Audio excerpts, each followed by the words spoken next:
What a start to 2018. Stocks are up a lot. The weather may be frightful, but inside Wall Street, it is delightful. Companies are hiring.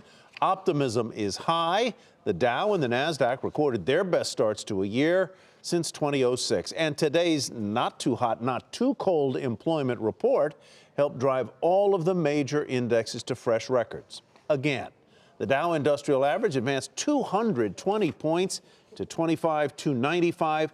Nasdaq added 58, and the S&P 500 was up 19. For the week, all of the major indexes posted solid gains, and with those gains comes an increase in stock market optimism, which we should point out is not always a good thing. Bob Pisani reports tonight from the New York Stock Exchange. The December jobs report was below expectations and the market seemed relieved. Now, why would they be relieved?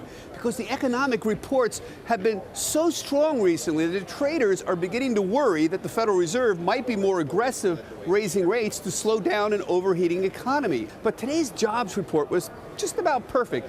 It was still strong. It wasn't as strong as the experts thought it would be, so it reduced the chances the Fed would get concerned about an overheating economy. The markets are at a critical juncture right now. The markets have had a big start to the year. Haven't you noticed? The S&P is up over 2% in the first week of the year, and everything seems to be up. There are some signs traders are getting a little euphoric. A lot of people seem to believe that the economy and wages and earnings are really going to take off in 2018. That's a little bit worrisome because one of the best things the market's had going for it in the last 7 or 8 years is just how hated the rally has been. We've talked about this a lot.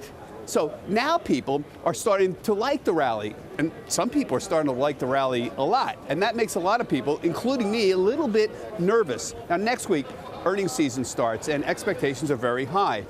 Traders aren't just expecting earnings to beat expectations by a few pennies.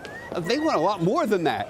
They want more buybacks. They want more capital investment. They want kind of like the whole enchilada. You see what I mean? With expectations this high, the markets will likely have some issues delivering.